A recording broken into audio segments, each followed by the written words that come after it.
कोई भी सपना साकार करने के लिए सबसे जरूरी है सही कोच का होना। चुनिए एजुकेशन राइज को और करे अपने board class 10th and 12th का सपना साकार। Download the app now. Hello everyone, इस चैप्टर में भी अकॉर्डिंग टू ब्लूप्रिंट के हिसाब से हम मोस्ट इम्पोर्टेंट 30 क्वेश्चंस करने वाले हैं। कंप्लीटली देखिएगा इस पूरी क्लास को, क्योंकि पता नहीं कौन सा प्रश्न आ जाए एग्जाम में। ठीक है ना, है मोस्ट है, और इसमें से ऑब्जेक्टिव टाइप के प्रश्न भी हैं, साथ ही साथ बड़े प्रश्न भी हैं। तो सारे के सारे प्रश्न इस कैप्सूल सीरीज के तहत करेंगे। शुरू करते हैं एक एक करके।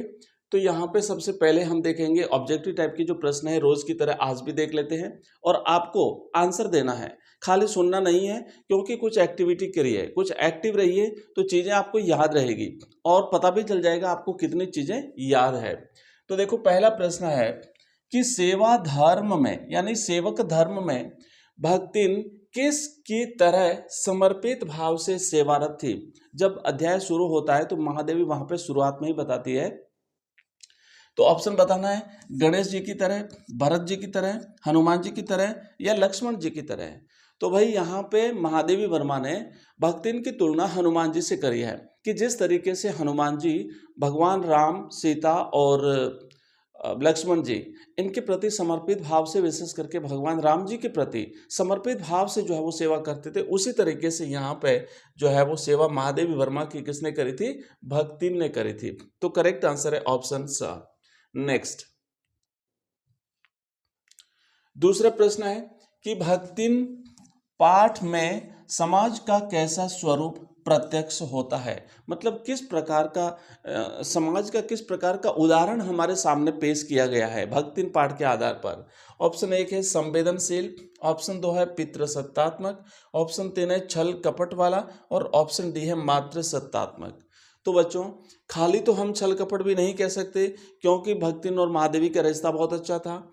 इसे हम संवेदनशील भी तो नहीं कह सकते, क्योंकि इसमें तो संवेदनहीन संबंध हुए हैं, आपस में प्रकट हुए हैं भक्तिन के परिवार का भक्तिन के साथ में, है ना। और इसे मातृ सत्तात्मक भी नहीं कह सकते। इसका राइट आंसर रहेगा पितृ सत्तात्मक, क्योंकि जहाँ तक शुरुआत करते हैं भक्तिन के खुद के परिवार से, वहाँ पर भी यही समस्या हुई। उसके बाद जब ये ससुराल में आए तो वहाँ पर भी पुत्रों को ज़्यादा महत्व दिया गया।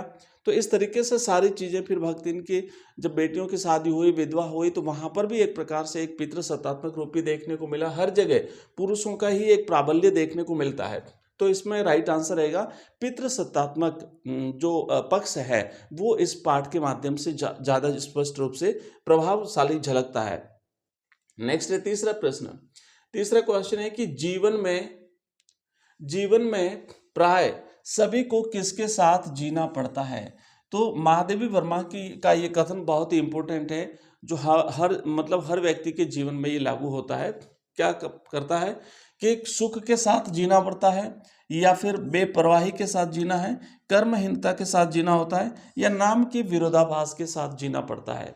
तो जब भक्तिन का उल्लेख आता है ना, महादेवी कहती है कि मैंने इसको भक्तिन नाम क्यों दिया, उसका असली नाम तो लक्ष्मी था, तो उसका नाम जब भक्तिन दिया, तो यहाँ पे महादेवी कहती है कि भाई व्यक्ति का जो नाम होता है उसका जीवन उसके नाम के हमेशा विपरीत होता है। तो इसलिए व्यक्ति को हमेशा अपने नाम का विरोधाभास लेकर के जीना पड़ता है, यानी जो नाम है उसके विपरीत उसका जीवन होता है। जैसे लक्ष्मी यानी लक्ष्मी तो बिल्कुल धन की देवी मानी जाती है, धन धान्य से परिपूर्ण होनी चाहिए, वो तो उतना ही उसका जीवन कठिन संघर्षों में बीता था। तो इसलिए महादेवी ने कहा है कि व्यक्ति को नाम का विरोधाभास लेकर के जीना पड़ता है। अगला क्वेश्चन है चौथा, कि भक्तिन अपनी सुविधा के अनुसार क्या सुलझा लेती थी। ऑप्शन 1 शास्त्र का प्रश्न, ऑप्शन 2 है लेखिका की समस्या का समाधान, ऑप्शन 3 है पारिवारिक समस्या को सुलझा लेती थी, या फिर महादेवी के प्रश्नों को सुलझा देती थी। तो भक्तिन क्या करती थी कि शास्त्र के जो प्रश्न थे, है ना, वो अपनी सुविधानुसार सुलझा लेती थी। जैसे वो जब सिर मुंडवाती थी तो वो कहती थी कि शास्त्रों में ऐसा कहा गया है कि तीर्थ गए मुंडाए सिद्ध। ठीक है, तो इस तरीके से वो फिर महादेव पूछती थी भाई कौन से शास्त्र में ऐसा लिखा हुआ है, तो तुरंत उसका जवाब हाजिर होता था, वो बता देती थी। तो अपने हिसाब से वो शास्त्रों का अर्थ जो है वो लगा लेती थी। नेक्स्ट प्रश्न है पांचवा,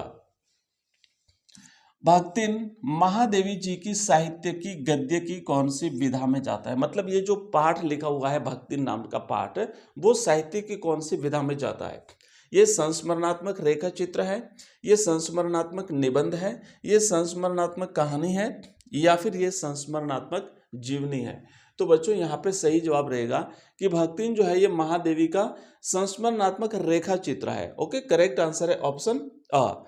अगला क्वेश्चन देखो, नेक्स्ट है टकसाल का अर्थ क्या होता है? महादेवी ने कहा था ना कि जब लगातार वो पुत्रियों का जन्म हो रहा था, 3 पुत्रियों को जन्म दिया, तो उसे खोटी टकसाल कह करके पुकारा गया। तो ऑप्शन क्या है इसका? ऑप्शन एक है 100 साल का समय, खोटा भाग्य, जहां सिक्के ढाले जाते हैं, या फिर आवाज करने वाला यंत्र। तो जहां सिक्के ढाले जाते हैं, जहां मशीन से सिक्के निकलते हैं, तो उसे टकसाल कहते हैं। यहाँ पे भक्तिन को उसके ससुराल वालों ने, उसकी सास ने, उसकी जेठानियों ने उसे खोटी टकसाल कहा, मतलब पुत्रियों को जन्म देने वाली टकसाल। तो ऑप्शन इसका राइट है नहीं भाई, ये गलत है। इसका करेक्ट आंसर है जहां सिक्के ढाले जाते हैं। टकसाल का अर्थ होता है खोटा भाग्य नहीं, जहां सिक्के ढाले जाते हैं वो टकसाल कहलाती है। ठीक है, ऑप्शन इसका ये उल्टा ऊपर नीचे हो गया है, तो ब ऊपर जाएगा। मतलब यहां आपको याद रखना है कि जहां सिक्के ढाले जाते हैं वो टकसाल कहलाती है। नेक्स्ट प्रश्न देखिए, अगला है 7वां। महादेवी वर्मा की रचना नहीं है, इसमें से कौन सी एक रचना महादेवी वर्मा की नहीं है? ऑप्शन एक है दीप शिखा, दूसरा है पथ के साथी, तीसरा है अतीत के चलचित्र, और चौथा है कनुप्रिया। तो राइट आंसर है ऑप्शन डी, कनुप्रिया जो है ये धर्मवीर भारती साहब की रचना है, महादेवी जी की रचना नहीं है। बाकी सारी रचनाएं महादेवी जी की हैं, दीप शिखा, पथ के साथी और अतीत के चलचित्र। और ये कनुप्रिया जो है ये धर्मवीर भारती जी की रचना है। इसमें धर्मवीर भारती ने इसमें, कनु का मतलब होता है बच्चों कृष्ण, कनु का मतलब होता है कृष्ण, प्रिय का मतलब होता है कृष्ण की प्रिया राधा। तो कृष्ण और राधा की जो भावाभिव्यक्ति है, मन के विचार, उसका सुंदर वर्णन इस काव्य में किया है। नेक्स्ट प्रश्न देखिए, अगला है 8वां क्वेश्चन है कि भक्तिन का शहर आने का कारण क्या था? भक्तिन शहर में क्यों आई थी भाई? गांव में रहती थी, उसके अच्छे खेत थे और उसके बहुत बढ़िया पेड़ पौधे थे, बागान थे, पशु थे। लेकिन क्या ऐसी परिस्थिति बनी कि भक्तिन को शहर में आना पड़ा नौकरी की तलाश में? वो कमाई करना चाहती थी, जमींदार द्वारा दी गई सजा के कारण, या फिर व्यवसाय करना, या फिर घर का कलह? मुख्य कारण क्या था? तो राइट आंसर था कि एक दिन आपको याद होगा कि जब उसकी बड़ी जो पुत्री थी, उसका बाद में जब उसके जो इस भाई थे, है ना, उसके जो छोटे वाले जो देरानियाँ जेठानियाँ थी, उसके साले से जब उसकी शादी कर दी जाती है, तो वो तो कमाता नहीं था। जब वो कमाता नहीं था तो फिर जो राजस्व होता था वो लगान जो चुका नहीं पाए ये लोग, और नहीं चुका पाए तो वे जमींदार ने उसको भक्तिन को सजा के तौर पर पूरे दिन धूप में खड़ा किया था। और इससे जो है वो स्वाभिमानी भक्तिन इतनी प्रभावित हुई कि वो दूसरे ही दिन तुरंत वहां से गांव छोड़ करके शहर आ जाती है। तो सही जवाब रहेगा इसका ऑप्शन ब। तो राइट आंसर ब है कि जमींदार द्वारा दी गई सजा के कारण। नेक्स्ट प्रश्न देखिए, अगला है कि भक्तिन सबसे ज्यादा किससे डरती थी? लेखिका से डरती थी, युद्ध से डरती थी, कारागार से डरती थी, या मालकिन की नाराजगी से डरती थी? तो सबसे ज्यादा डरती थी वो कारागार, यानी जेल जाने से डरती थी। वो जेल से बहुत ज्यादा डरती थी। तो राइट आंसर है ऑप्शन स, जेल से डरती थी। अगला क्वेश्चन देखो, नेक्स्ट हाँ, 10वां प्रश्न है कि अजिया ससुर किसे कहा गया है? ऑप्शन एक है पति के चाचा को, ऑप्शन 2 है पति के मामा को, पति के दादा को, या पति के पिता को? तो अजिया ससुर है ना, यहाँ पे राइट आंसर रहेगा पति के चाचा को कहा गया है, जिसे काकिया ससुर भी कहते हैं। तो ये अजिया ससुर, पति के चाचा को। नेक्स्ट प्रश्न है 11वां, भक्तिन अपना वास्तविक नाम क्यों नहीं बताती थी? क्या कारण था कि भक्तिन अपना वास्तविक नाम भक्तिन या फिर नहीं, मतलब उसका वास्तविक नाम लक्ष्मीन या लक्ष्मी था, तो वो क्यों नहीं बताती थी?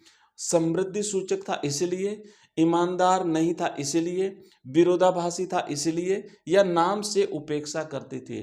तो अब उसे विरोधाभासी था, लेकिन वो अपने नाम से उपेक्षा करती थी। वो अपना वास्तविक नाम लक्ष्मीन किसी को नहीं बताना चाहती थी, क्योंकि उसका जीवन बिल्कुल उसके नाम के विपरीत था। तो वो अपने नाम से उपेक्षा करती थी।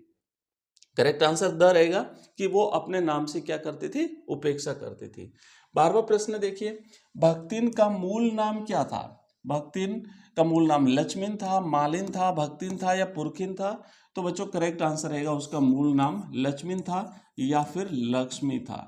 ये जितने भी ऑब्जेक्टिव टाइप के क्वेश्चंस हैं, इन प्रश्नों के साथ साथ अपने जो जो छोटे वाले प्रश्न हैं वो भी तैयार हो जाते हैं, बड़े प्रश्न भी, क्योंकि इसके आधार पर आप बड़े प्रश्नों का आंसर भी लिख सकते हो। ठीक है, और कंप्लीट जो है ना इसकी सीरीज जो है ना, ये हमने टोटल 2000 प्रश्न है। ये सीरीज आपको हमारा जो ऐप है एजुकेशन राइज वहाँ पे मिल जाएगी, और लिंक इस वीडियो के डिस्क्रिप्शन में दिया हुआ है। ये इस तरीके से आपको हमारा ऐप दिखेगा।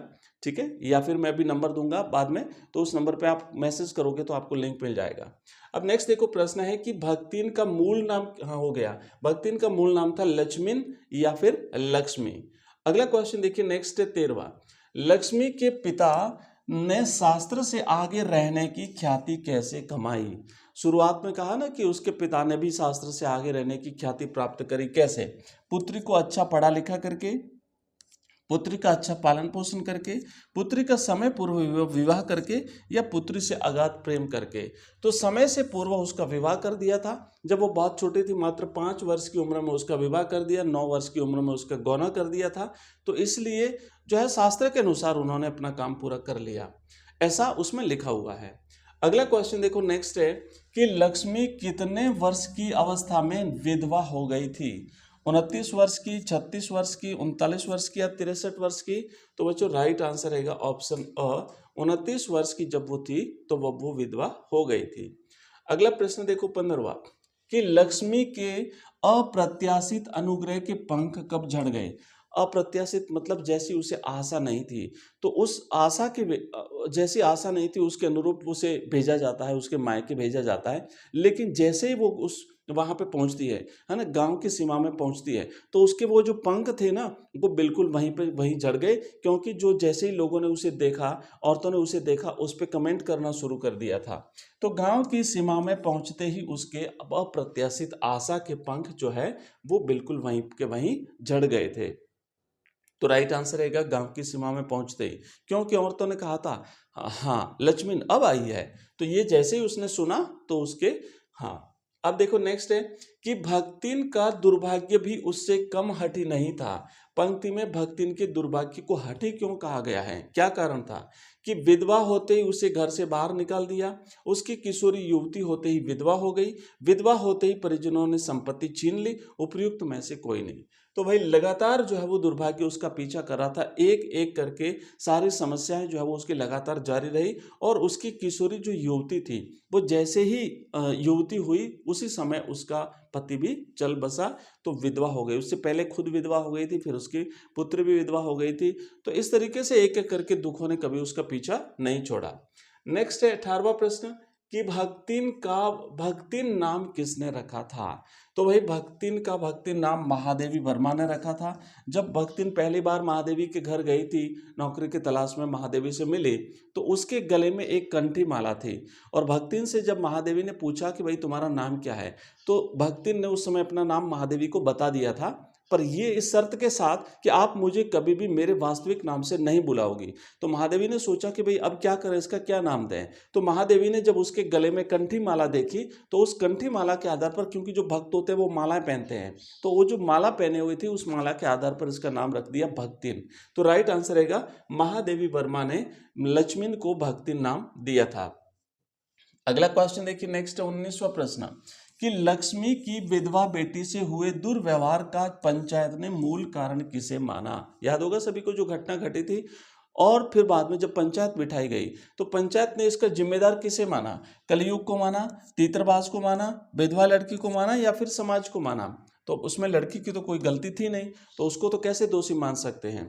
गलती इसकी थी, लेकिन वो जो पंचायत थी वो भी दबाव में वो जो है वो सही न्याय नहीं कर पाई, और गोलमाल जवाब देते हुए, गोलमाल निर्णय लेते हुए उन्होंने जो है वो समय को, यानी कलयुग को इसका दोषी माना था। तो राइट आंसर रहेगा इसका ऑप्शन अ। नेक्स्ट प्रश्न देखिए 20वां है कि लेखिका ने कब समझा कि इस सेवक का साथ टेढ़ी खीर है। भक्तिन जब महादेवी वर्मा के यहाँ पे काम करना शुरू कर देती है तो वो कौन सी घटना देखी महादेवी ने जब ये पता चला कि भाई इसका साथ निभाना बहुत ही टेढ़ा काम है? साड़ी को पवित्र कर पहनते हुए देख करके, सूर्य और पीपल का जल से अभिनंदन करते हुए देख करके, जप करने की मुद्रा में बैठ करके देखते हुए, या फिर कोयले से अपने साम्राज्य की सीमा रेखा खींचने पर? तो बच्चों करेक्ट आंसर रहेगा ऑप्शन डी इसका, कि जैसे ही उसने कोयले से अपने साम्राज्य की रेखा, मतलब जब वो सारा ये करने के बाद, कपड़े वपड़े धोने के बाद, स्नान वान करने के बाद जब वो रसोई में बैठ जाती थी और रसोई का जो जो अपना जगह होती थी उसको पवित्र करने के बाद में कोयले से एक लंबी रेखा खींच देती थी कि इसके भीतर कोई प्रवेश नहीं करेगा। तो ये जब महादेवी ने देखा तो पूछा भाई ये महिला तो बड़ी हाँ कठिन है इसके साथ रहना। तो नेक्स्ट प्रश्न देखिए कि लेखिका के भ्रमण की भी एकांत साथिन किसे कहा गया है? तो लेखिका महादेवी वर्मा जहां भी जाती थी वहां पर छाया के समान उसके साथ भक्तिन हमेशा रहती थी, तो इसलिए लेखिका ने भ्रमण के समय भी जो है वो महादेवी को अपनी एकांत साथिन बताया है। ऑप्शन रहेगा इसका डी आंसर। ठीक है, बाकी ये सभी महादेवी के यहाँ पे जो पालतू जानवर थे, जैसे हिरनी थी उसका नाम सोना था, उसके बाद जो कुत्ता था उसका नाम बसंत था, और बिल्ली थी उसका नाम था गोधुली। लेकिन भक्तिन हमेशा छाया के समान उसके साथ रहती थी, चाहे घर हो या चाहे बाहर हो। अगला क्वेश्चन देखिए, नेक्स्ट है 21 के बाद 22वां प्रश्न, कि लक्ष्मी के जीवन के दूसरे परिच्छेद में भी सुख की अपेक्षा दुख ही अधिक है, ऐसा क्यों कहा गया है? तो भाई जब वो ससुराल में आ जाती है तो वहां पर भी क्योंकि उसके पूरे जो अध्याय है ना, इस अध्याय को 4 परिच्छेदों में विभाजित किया है महादेवी वर्मा ने। तो पहले परिच्छेद में भी दुख ने उसका पीछा नहीं छोड़ा, उसके पिता की मृत्यु हो जाती है। जब दूसरा परिच्छेद शुरू होता है तो वहां पर भी उसका दुख जो है वो उसका पीछा बिल्कुल भी नहीं छोड़ रहा है। लगातार जो है उसके साथ ये सारी चीजें हुई थी। क्या क्या हुआ था कि उसने 3 पुत्रियों को जन्म दिया था भाई, उसने 3 पुत्रियों को जन्म दिया और इसीलिए उसे उपाधि मिली थी खोटी टकसाल। अगला क्वेश्चन दिया था, वह विधवा हो गई थी और उसके बाद में उसकी पुत्रियों के साथ भी भेदभाव हुआ, उसकी पुत्री भी जो विधवा होती गई, फिर उसके साथ दुर्व्यवहार भी हुआ। ये सारी परिस्थितियां जो है वो महादेवी को झेलनी पड़ी थी। अगला क्वेश्चन देखो, 23वां प्रश्न है कि भक्तिन और लेखिका के बीच में संबंध था। कैसा संबंध था? सेवक स्वामी का, या फिर गुरु शिष्य का, माता पुत्री का, या फिर 2 बहनों का? तो बच्चों यहाँ पे महादेवी वर्मा ने चैप्टर जब शुरू होता है तो उसके शुरू में ही बता दिया था कि इन दोनों के बीच में संबंध जो था वो सेवक स्वामी का संबंध था। और यहाँ पे सेवक था भक्तिन, स्वामी था महादेवी वर्मा। और महादेवी वर्मा ने हनुमान जी से भक्तिन की तुलना भी करी है कि जिस तरीके से हनुमान जी समर्पित भाव से भगवान राम जी की सेवा करते थे, वैसे भक्तिन जो है वो महादेवी की सेवा करती थी। भक्तिन कारागार से वैसे ही डरती है जैसे और किससे? कारागार मतलब जेल जाने से डरती है, जैसे यमलोक से, ससुराल से, मायके से, या फिर छात्रावास से। तो भाई ये छात्रावास से तो नहीं डरती थी, मायके से भी नहीं डरती थी, ससुराल से भी नहीं डरती थी, लेकिन डरती थी यमलोक से। तो जिस तरीके से यमलोक से डरती थी उतना वो जेल जाने से डरती थी। 25वां प्रश्न है कि भक्तिन में दुर्गुणों का अभाव नहीं था। लेखिका के मतानुसार कहना उचित है, अनुचित है, कुछ नहीं कहा जा सकता, या उपयुक्त में से कोई नहीं? तो ऐसा कहना अनुचित है। क्यों? क्योंकि उसमें दुर्गुण भी थे। तो ऐसा नहीं कह सकते कि भक्तिन में दुर्गुणों का अभाव था, ऐसा कहना अनुचित है। तो राइट आंसर है इसका ऑप्शन ब। अगला क्वेश्चन देखो, नेक्स्ट है 26वां प्रश्न कि भक्तिन के मतानुसार उसकी मालकिन किस काम में गड़ी रहती थी?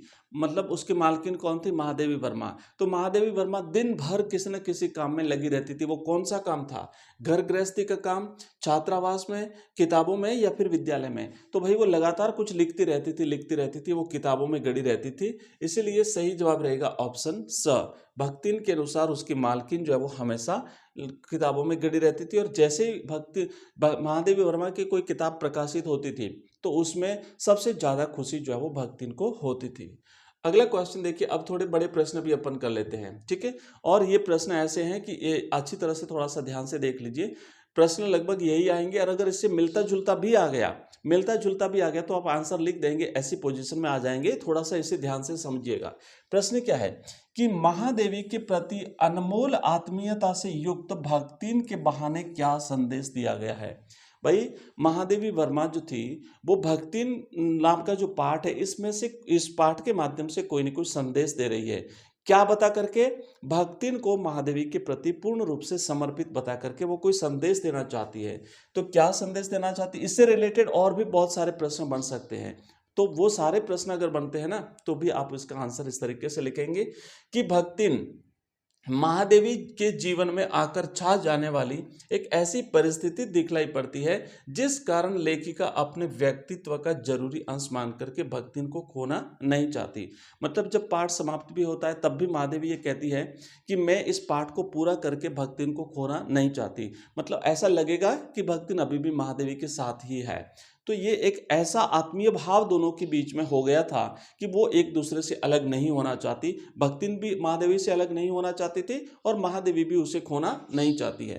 अतः परिस्थितिवश अक्कड़ बनी महादेवी के प्रति अनमोल आत्मीयता से भरी भक्तिन के माध्यम से स्त्री अस्मिता की संघर्षपूर्ण आवाज के रूप में पढ़ा जाने वाला संदेश दिया है।